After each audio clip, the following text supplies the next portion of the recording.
Hi, welcome to this Art Arts, the third week. Today we will talk about the rose window attributed to Duccio di Buoninsegna, one of the most important painters, maybe the founder of the Sienese school of art of paintings in the 1300s.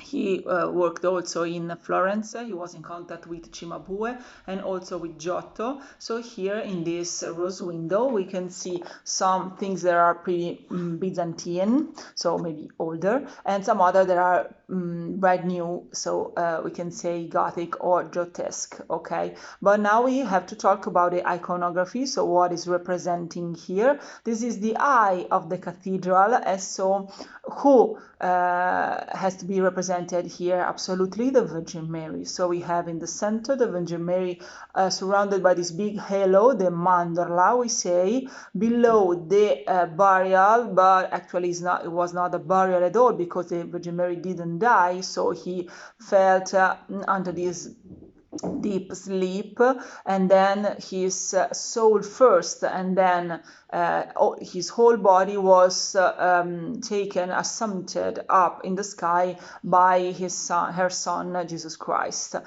Here above we have the coronation of the Virgin. On the corners here the four evangelists, so the writers of the four gospels with their winged attributes, and then here left and right the four patron saints of the city of Siena, so Saint Ansanus the baptizer, Saint Crescentius, Saint Savinus, and Saint Bartholomew, because in these dates we have the documents we're talking about as the date of today, 1288, even if it was finished 2 years later, probably. In this date, the patron saints were these four.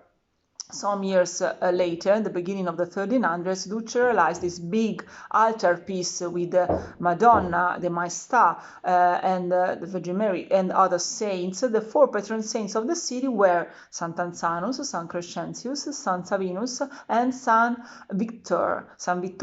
So there was a change in the patronage, even if the major patron saint is the Virgin Mary herself. Okay, talking about the glass window, has been dismantled, disassembled several times, sometimes for restoration, some others for safety. For example, during the passage of the war front in the Second World War, it was disassembled and then reassembled later, and it was disassembled the last time in the 2003 in occasion of a very huge exhibition concerning Duccio and his school that was taking place in Siena in the 2003, as I told you, and so it was restored again, and they decided to put in the exhibition and then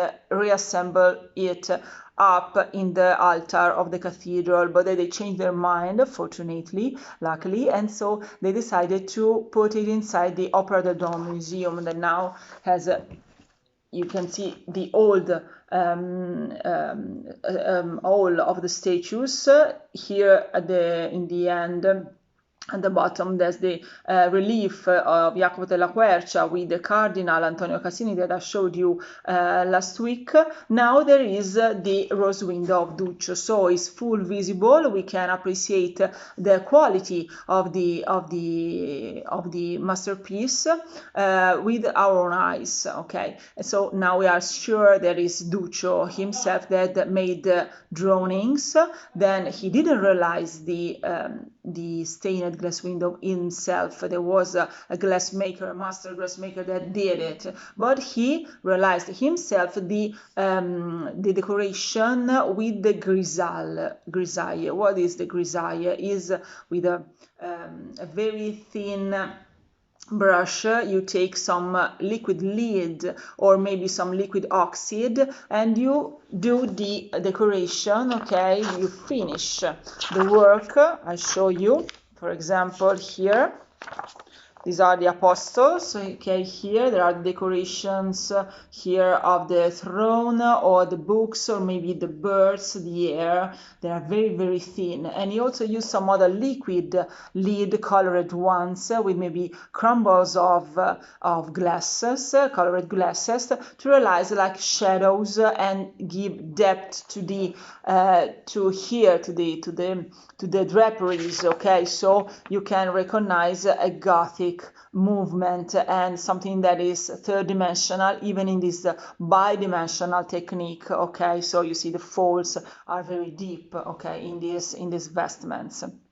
But he also, being in contact with Giotto, as I told you, he realized also a very particular throne for the coronation. You see here that is in stone, in marble, not in wood anymore like the Byzantine ones, even if it's not perfect. So this perspective is not perfect. We are in the end of the 1200s, so he was not so sure about what he's doing, about his novelties, but is a kind of renovation of the art. For example, the mandorla, the big halo, is Byzantine. This kind of throne is new, is Gothic, is Giotesque. Okay, so we are in the middle of the two different kind of styles. Okay, here you can see this rose window inside the museum of the cathedral in Siena. For tomorrow we go outside, completely outside. We change our direction